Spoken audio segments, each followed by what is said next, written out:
let us see what is in store for us today.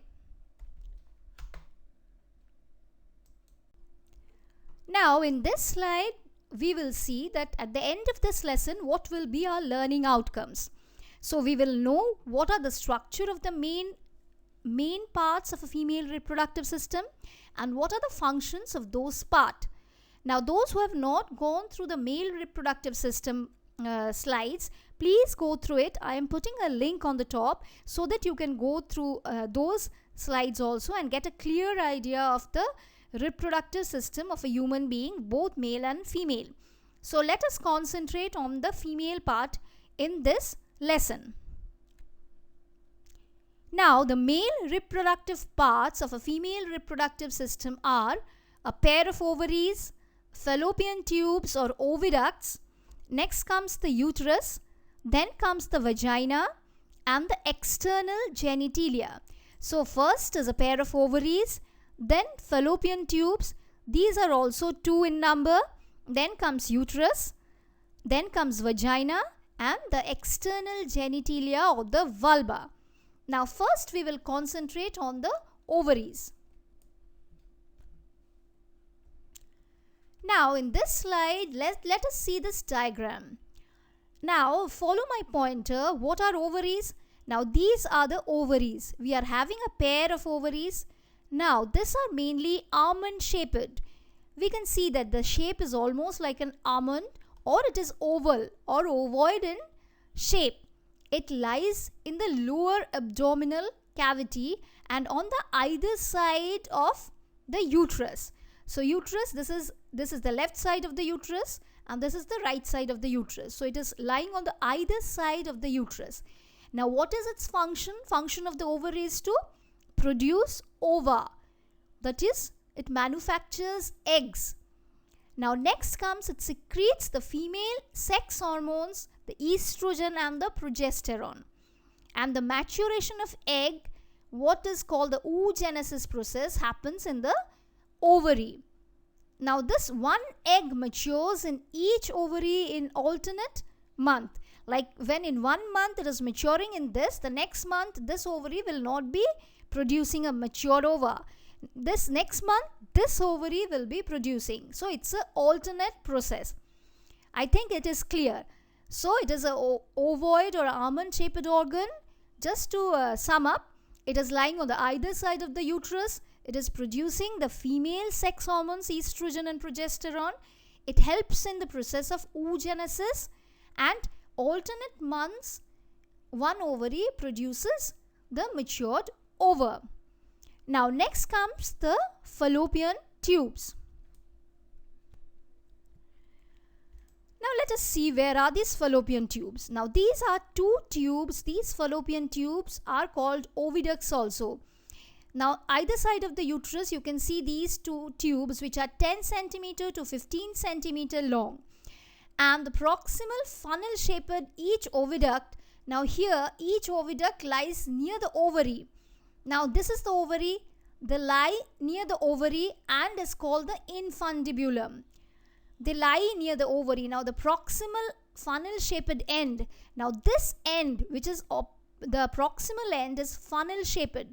Now both the fallopian tube, they are having a funnel shaped end. You can see this end is called the infundibulum, and the projections here, which are almost showing as if they are holding the ovary, they are called fimbriae. So please do concentrate on the terms. These are all the new terms you are learning here, right? So these are called the fimbriae, and this part is called the infundibulum. So this infundibulum, which is funnel shaped, continues as a thin long coiled tube, which is called the oviduct or the fallopian tube.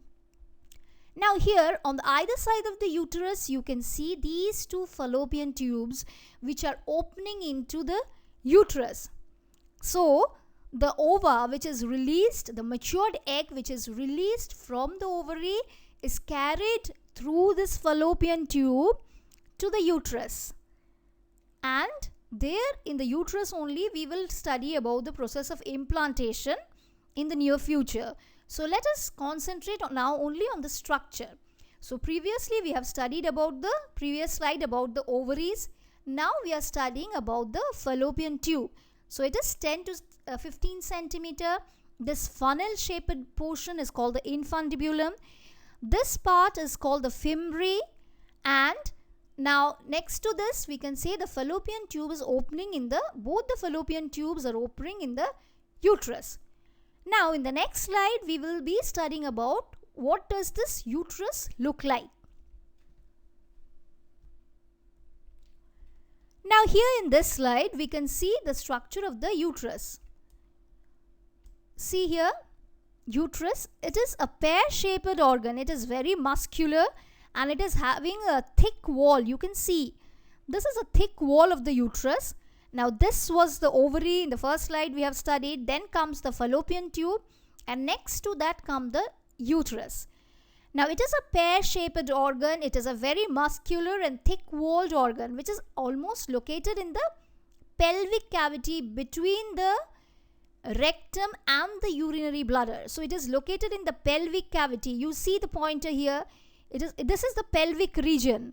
We know this is the pelvic region of a human body. So it is located in the pelvic cavity between the rectum and the urinary bladder. The uterus is located there. Now here you can see the uterus is broader in the upper part and it is narrower in the lower part. So the upper broader part is called the corpus uteri or the body of the womb. So uterus is also called the womb where a baby is being carried. So the upper part is called the corpus uteri or the body of the womb. And as you come lower to the uterus, it is a narrower part. It is called the lower cervix portion. It is called the cervix uteri or the neck of the womb. So is it clear? It is a pear-shaped organ. It is having a thick muscular wall. Upper part is called the body of the womb or corpus uteri. Lower part is called the cervix uteri or the neck of the womb. Now it is richly supplied with a large number of blood vessels. Here comes the cervix. What is it? The cervix, this part is the cervix. What is it? It is actually a sphincter muscle that closes the lower end of the uterus. You can see the lower end of the uterus is being closed. So it is the sphincter muscle which closes the lower end of the uterus where it joins the vagina. So this cervix is a muscular wall which it is a sphincter muscle which is closing the uterus from the vagina. So here this part cervix comes at the lower end of the uterus where it joins the vagina. So is it clear for everyone?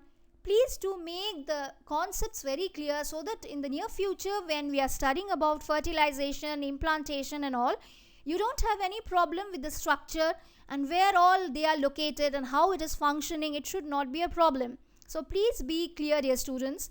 And every time I am asking you that if you are having any queries, any questions, please do comment and please do subscribe to my channel to get the continuous update of my videos, and please do share it so that all your friends get benefited. And I am trying my best to make it in a lucid way. It is not at all difficult. Please be serious while studying, and once you go through my videos, please go through the book once so that you are quite clear with it. So let us see in the next slide what we are having. Now in this slide we will be discussing about the vagina. So what is it? Here you can see the pointer over here. This is 7 to 10 centimeter long, a canal-like portion where the penis is inserted during the coitus for the discharge of semen. Now it also serves as a birth canal. Now from the uterus, which is the womb which is carrying the baby is pushed from this gap through the vagina and during parturition or the childbirth. So it is serving as a birth canal also, and it is the main part where the penis is inserted. Now it also acts as a passage of uterine other secretions and the menstrual flow. So it is acting as a birth canal. It is helping for the childbirth or parturition. It is helping for the passage of uterine secretions and menstrual flow. Now, the opening of the vagina is actually partially closed with a thin muscular membrane, which is called the hymen. So, this hymen is a thin muscular membrane which is closing the opening of the vagina. So, once the penis is inserted, then only by a mild pressure, this hymen is being tore off or broken, then only the semen can be deposited in this pass. So this is the main part which is involved in the act of copulation or coitus. Now the next part we will be discussing about the external genitalia. Now here in this diagram we can see this is the external genitalia or the vulva. Now the main female external genitalia consists of three parts. The outside part is the labia majora, then comes the inside part or the labia minora, and next to which comes the clitoris or the clitoris. This part is the labia majora, which is a pair of thick folds of skin which contains the hair, the sweat glands and the sebaceous glands. Now this is the outside part or the labia majora, which consists of hair, sweat glands and sebaceous glands. Now these folds lie one on either side of the vagina. Now next to the labia majora comes the labia minora. So you can see here it is shaded with different colors. This is lighter in color. This full is labia majora, the outermost part. Then comes the labia minora, which is having two small folds of mucous membrane situated on the inner side of the labia majora. Now this outside part was having hair, sweat gland and sebaceous glands. But this labia minora is not having those glands or those hairs and glands, and at the upper end they are all devoid of hairs and glands. Now the two folds of this labia majora and labia minora comprise the vulva. These two folds of the labia majora and the labia minora comprises of the vulva. Now here on the top you can see this is the clitoris. So what is it? The clitoris is actually a highly sensitive organ which is located mostly at the junction of the labia minora and the prepuce.